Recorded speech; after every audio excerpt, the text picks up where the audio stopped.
Kerajaan Hindu-Buddha dan Islam di Indonesia. Tahukah kamu, sebelum ada kerajaan Hindu-Buddha dan Islam, Indonesia sudah memiliki kebudayaan yang maju. Nenek moyang kita sudah mengenal bercocok tanam, beternak, dan berdagang. Nenek moyang kita menganut kepercayaan yang kita sebut animisme dan dinamisme. Animisme adalah kepercayaan bahwa setiap benda di alam memiliki roh. Dinamisme adalah kepercayaan bahwa benda-benda memiliki kekuatan sendiri. Kemudian datang pengaruh Hindu dan berdiri kerajaan-kerajaan Hindu. Antara lain Kutai, Tarumanegara, Mataram, Medang Kamulan, Kediri, Singasari, dan Majapahit. Kerajaan Kutai. Kerajaan Kutai adalah kerajaan Hindu tertua di Indonesia. Terletak di tepi Sungai Mahakam, Kalimantan Timur. Bukti adanya kerajaan Kutai ditunjukkan dengan penemuan 7 prasasti berbentuk yupa. Prasasti itu bertuliskan huruf Palawa, bahasa Sangsekerta, dan ada angka tahun 400-an. Menurut prasasti itu, ada 3 orang raja yang pernah memerintah kerajaan Kutai. Yang pertama, Raja Kudungga. Yang kedua, Aswawarman. Yang terakhir, Mulawarman. Raja Mulawarman dikenal sebagai raja besar karena banyak memberi sedekah demi kemakmuran negerinya. Kerajaan Hindu lainnya adalah Tarumanegara. Kerajaan ini terletak di Bogor, Jawa Barat. Tarumanegara berkembang pada abad ke-5 Masehi antara tahun 400 sampai 500 Masehi. Bukti berdirinya Tarumanegara adalah 7 prasasti yang ada di Bogor, Banten, dan Jakarta. Prasasti itu bertuliskan huruf Palawa dan bahasa Sansekerta. Tiap prasasti itu punya nama sendiri, yaitu Prasasti Ciareten, Prasasti Jambu, Prasasti Kebon Kopi, Prasasti Cianten, Prasasti Pasir Awi, Prasasti Cidahiang, dan Prasasti Tugu. Dalam prasasti, Raja Purnawarman diceritakan sebagai raja yang bijaksana. Pada Prasasti Ciareten ada sepasang telapak kaki Raja Purnawarman sebagai telapak kaki Dewa Wisnu. Dewa Wisnu adalah dewa pemelihara dalam Trimurti Hindu. Di Prasasti Tugu diceritakan Raja Purnawarman di saat 22 tahun pemerintahannya telah menggali Sungai Gamati dan Sungai Candabaga. Proyek ini ditutup dengan persembahan hadiah 1000 lembu kepada para Brahmana. Kerajaan Mataram Hindu. Kerajaan Mataram Hindu didirikan oleh Raja Sanjaya. Raja Sanjaya dikenal sebagai ahli kitab suci dan ahli perang. Kekuasaannya meliputi Jawa Tengah bagian utara dan selama memerintah telah berhasil menaklukkan Jawa Barat, Jawa Timur, dan Bali. Bukti adanya kerajaan Mataram Hindu ditunjukkan oleh Prasasti Canggal. Prasasti ini bertuliskan huruf Palawa dan bahasa Sangsekerta. Di prasasti ini disebut ada 8 raja lagi setelah Raja Sanjaya. Kerajaan Medang Kamulan. Kerajaan Medang Kamulan adalah kelanjutan dari kerajaan Mataram Hindu. Kerajaan ini diperintah oleh dinasti baru, yaitu dinasti Isana. Pusendok adalah raja pertama yang membentuk dinasti ini. Saat pemindahan kekuasaan dari Jawa Tengah ke Jawa Timur, beribu kota di Watugaluh. Empu Sendok membuat bendungan dan memberi hadiah tanah untuk bangunan suci. Empu Sendok beragama Hindu, tapi ia mengubah kitab Buddha Mahayana menjadi kitab Sanghyang Kamahayanikan. Ini menunjukkan agama Hindu dan Buddha saat itu bisa hidup berdampingan. Empu Sendok digantikan oleh Dharmawangsa Teguh. Di masa ini pertanian dan perdagangan meningkat pesat. Tapi kemudian mengalami kesulitan karena kerajaan Sriwijaya mulai menguasai perairan Jawa dan Sumatera. Tahun 1003 Masehi, Raja Dharmawangsa menyerang Sriwijaya untuk merebut Selat Malaka. Namun Dharmawangsa gagal. Sriwijaya balas menyerang melalui kerajaan Warawari. Medang Kamulan kalah dan hancur. Para pembesar kerajaan dan para pendeta melarikan diri ke hutan Wonogiri. Salah satunya adalah Airlangga. Airlangga digembleng oleh para pendeta selama 3 tahun, lalu dinobatkan jadi raja. Airlangga berhasil membangun kembali dan memakmurkan Medang Kamulan. Airlangga memperbaiki pelabuhan Ujung Galuh di muara Sungai Brantas, membangun jalan ke pesisir, dan membangun waduk Waringin Sapta untuk mencegah banjir. Kisah hidup Airlangga ditulis oleh Empu Karwa menjadi kitab Arjuna Wiwaha. Tahun 1037, ibu kota dipindahkan ke Kahuripan dan Airlangga mundur dari tahta. Airlangga menjadi petapa dan berganti nama menjadi Resi Jatayu. Ia menunjuk putrinya Sri Sanggramawijaya jadi raja, tapi ditolak karena memilih ikut jadi petapa. Akhirnya kerajaan dibagi 2 oleh Empu Barata, yaitu Kerajaan Jenggala dan Kerajaan Panjalu. Jenggala beribu kota di Kahuripan. Wilayah Panjalu kini disebut Kediri. Kedua kerajaan dibatasi oleh Sungai Brantas. Kerajaan Kediri adalah pecahan dari Kerajaan Medang Kamulan. Raja Kediri yang terkenal adalah Jayabaya. Ia dikenal karena ramalannya Jangka Jayabaya. Pada masa ini karya sastra berkembang pesat. Di antaranya Kitab Baratayuda, Kitab Hariwangsa, dan Kitab Semaradahana. Kerajaan Singasari didirikan oleh Ken Arok dengan gelar Sri Ranggah Rajasa Amurwabumi. Raja terakhir dan terbesarnya adalah Kertanegara. Tahun 1275, Kertanegara meluaskan wilayahnya ke Sumatera Tengah. Ia mengirim pasukan ekspedisi Pamalayu ke sana. Kertanegara juga berhasil menguasai Bali, Pahang, Sunda, Bakulapura, dan Gurun Maluku. Peninggalan Singasari diantaranya Candi Keganangen yaitu makam Ken Arok. Candi Singasari yaitu makam Kertanegara. Keduanya ada di Singasari, Malang, Jawa Timur. Ada pula Candi Jago, yaitu makam Ranggawuni di Desa Tumpang, Malang. Candi Kidal yaitu makam Anusapati juga di Malang. Selain candi, ada juga peninggalan berupa arca, yaitu Arca Joko Dolok, yaitu perwujudan Kertanegara berada di Taman Simpang Surabaya. Satu lagi, Arca Prajena Paramita, yaitu pemujaan terhadap Ken Dedes, berada di Singasari. Kerajaan Majapahit. Kerajaan Majapahit terletak di sekitar Sungai Brantas. Pusatnya terletak di Trowulan, Mojokerto. Kerajaan Majapahit didirikan oleh Raden Wijaya, keturunan Kerajaan Singasari.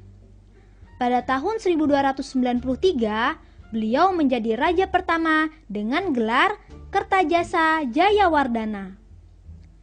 Raden Wijaya digantikan oleh Kalagemet atau Srijaya Negara. Pada masa pemerintahannya, banyak terjadi pemberontakan. Yang terkenal adalah pemberontakan Kuti tahun 1319. Kerajaan diduduki pemberontak dan raja harus melarikan diri. Gajah Mada memimpin pasukan Bayangkara menumpas pemberontak. Atas keberhasilannya, Gajah Mada diangkat menjadi Patih Kahuripan.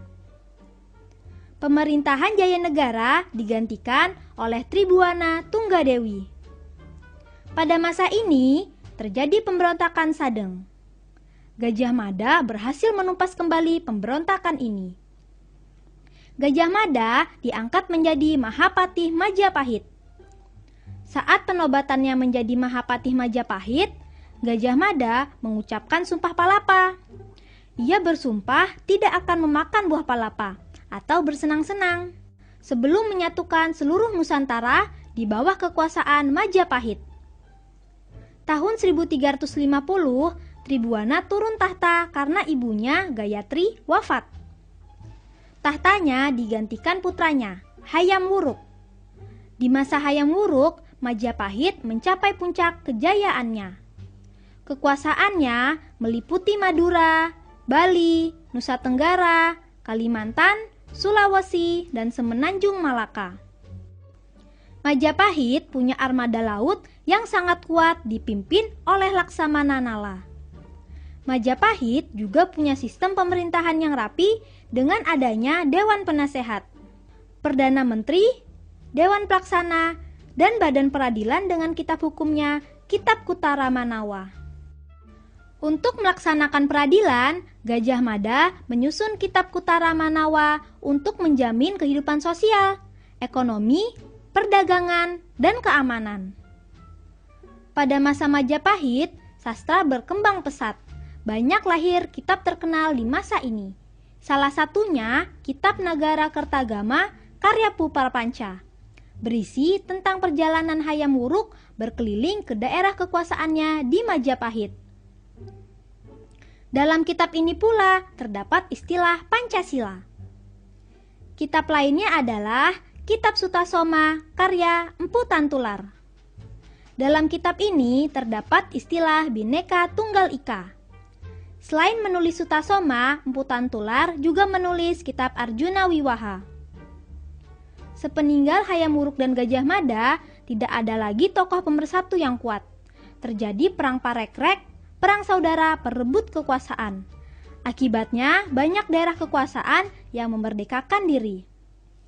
Peninggalan kerajaan Majapahit bisa ditemui, di antaranya adalah Candi Brahu, Candi Bajang Ratu, Candi Tikus, dan Candi Panataran. Selain itu, ada pula laut buatan untuk menjamu tamu mancanegara. Kerajaan Buddha di Indonesia, Kerajaan Sriwijaya. Menurut berita Cina, Kerajaan Sriwijaya berdiri pada abad ke-7 Masehi, di hulu Sungai Kampar, Sumatera Selatan. Keberadaan Kerajaan Sriwijaya dibuktikan dari 5 prasasti berhuruf Palawa, berbahasa Melayu kuno. 3 prasasti ditemukan di Palembang, 1 prasasti di Bangka, dan 1 lagi di daerah Jambi. Kerajaan Sriwijaya dikenal sebagai kerajaan maritim yang sangat kuat karena memiliki armada tangguh yang menguasai perairan yang luas. Armada Sriwijaya mampu melindungi perairan Asia Tenggara dan mengembangkan perdagangan internasional. Sriwijaya menjadi pusat penyebaran agama dan budaya Buddha Mahayana di Asia Tenggara. Berdasarkan catatan Ising, terdapat ribuan pendeta Buddha di Sriwijaya. Pendeta yang terkenal adalah Dharma Kitri.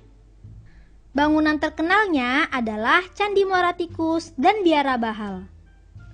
Kerajaan Mataram Buddha. Kerajaan Mataram Buddha dipimpin oleh dinasti Shailendra. Rajanya yang terkenal adalah Smaratungga.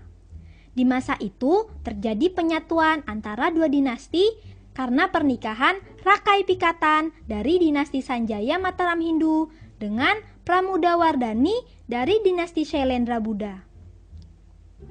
Penyatuan tersebut dapat dilihat dari perwujudan Candi Prambanan. Itulah kerajaan-kerajaan Hindu dan Buddha di Indonesia. Dari sejarah, kita bisa belajar banyak hal.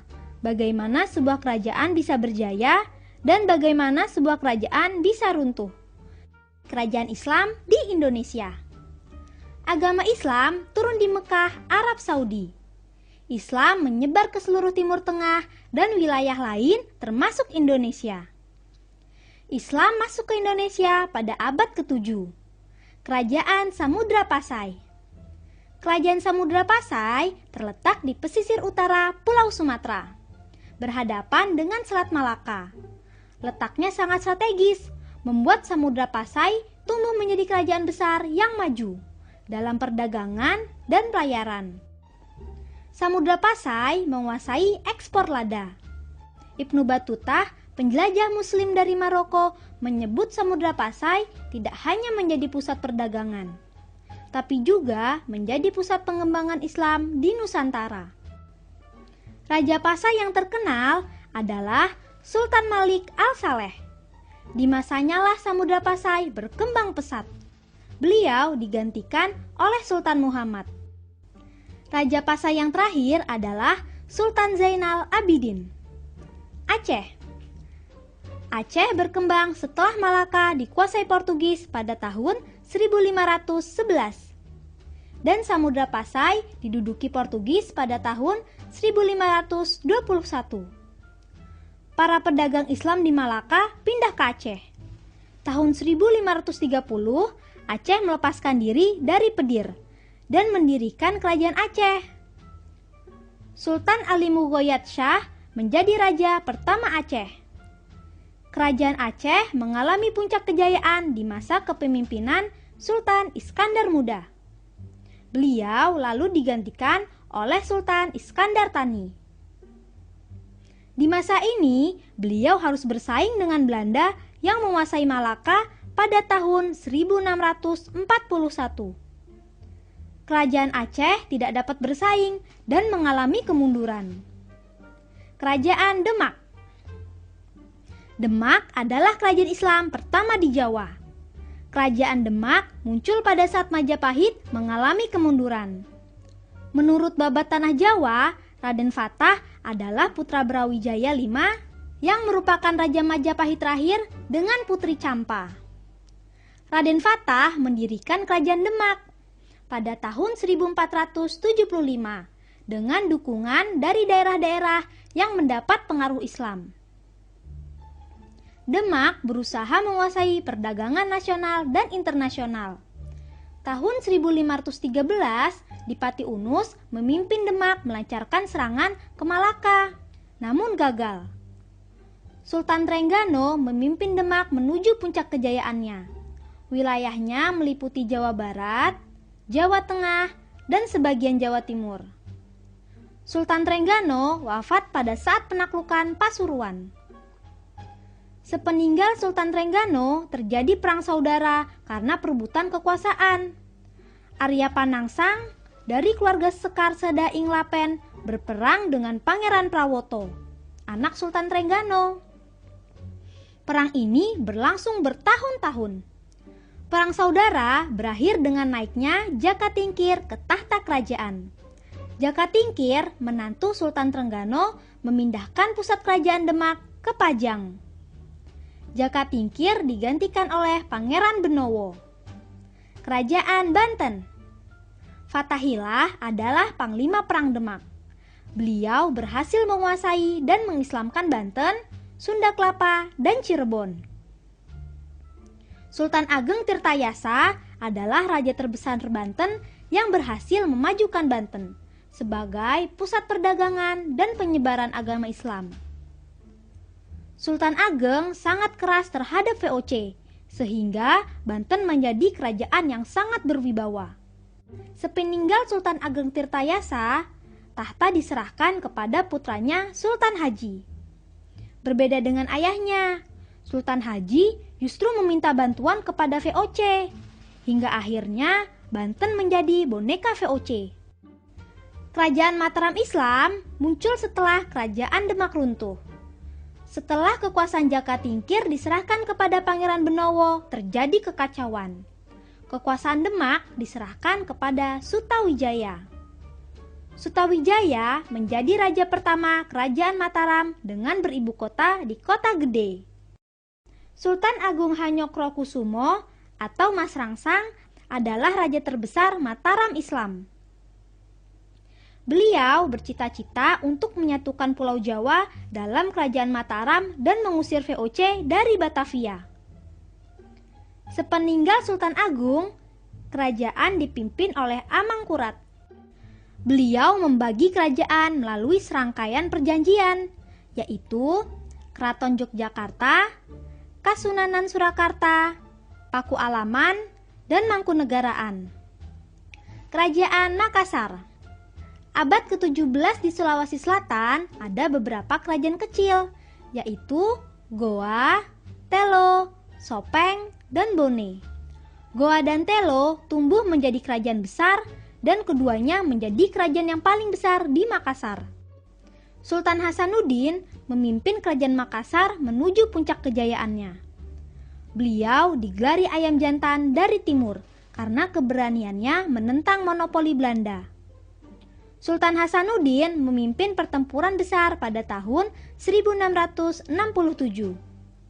Makassar dikalahkan Belanda dan Sultan Hasanuddin dipaksa menandatangani perjanjian Bongaya yang sangat merugikan rakyat. Beliau melakukan perlawanan lagi pada tahun 1667 hingga 1669. Namun akhirnya Makassar hancur dan dikuasai oleh VOC. Kerajaan Ternate dan Tidore.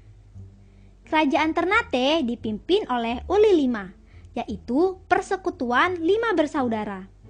Wilayahnya mencakup Pulau Ternate, Obi, Bacan, Seram, dan Ambon. Kerajaan Tidore dipimpin oleh Uli Siwa, yaitu kumpulan 9 bersaudara.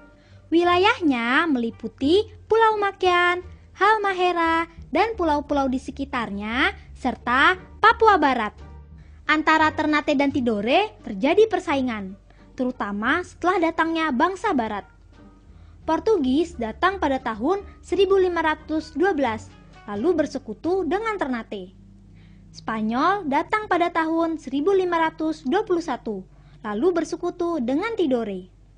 Untuk menyelesaikan persaingan ini, dilakukan Perjanjian Saragossa, yang isinya Spanyol memusatkan penjajahan di Filipina, sementara Portugis tetap menjajah Maluku. Untuk memperkuat penjajahannya, Portugis membangun benteng Sao Paulo dengan dalih untuk melindungi Tidore dari serangan Ternate. Portugis ikut campur tangan urusan dalam negeri Ternate dan memonopoli perdagangan. Sultan Hairun menentang monopoli Portugis. Beliau berunding dengan Portugis yang diwakili oleh Gubernur Lopes de Mesquita. Tapi itu hanya tipuan Portugis. Sultan Hairun datang ke benteng Sao Paulo lalu dibunuh. Sultan Babulah, putra Sultan Hairun, memimpin perlawanan kepada Portugis. Benteng Sao Paulo dikepung selama setahun lalu diduduki. Ternate lalu meluaskan wilayahnya ke Sulawesi, Papua, Mindanao Selatan, dan Bima. Beliau digelari tuan dari 72 pulau. Kerajaan Ternate berperan dalam perlawanan terhadap Portugis, sedangkan Tidore berperan dalam melawan Belanda. Kerajaan Ternate dan Tidore akhirnya disatukan oleh Sultan Nuku dari Tidore. Peninggalan kerajaan Islam yang bisa ditemui diantaranya adalah masjid yang memiliki arsitektur yang sangat indah. Peninggalan kerajaan Islam lainnya adalah pesantren. Contohnya pesantren Apel Denta di Surabaya dan pondok pesantren Giri. Selain masjid dan pesantren, jejak lainnya adalah makam para wali. Contohnya makam Maulana Malik Ibrahim di Gresik. Peninggalan yang tak kalah pentingnya adalah seni sastra dan kaligrafi yang bisa ditemui di kitab-kitab seperti kitab hikayat, babat, syair, dan suluk. Itulah tadi sejarah kerajaan-kerajaan Islam di Indonesia. Kita bisa pelajari bagaimana ajaran Islam menyebar dan berkembang menjadi kerajaan, serta bagaimana kerajaan-kerajaan ini menghadapi datangnya bangsa Eropa ke Indonesia. Sampai bertemu di pelajaran berikutnya.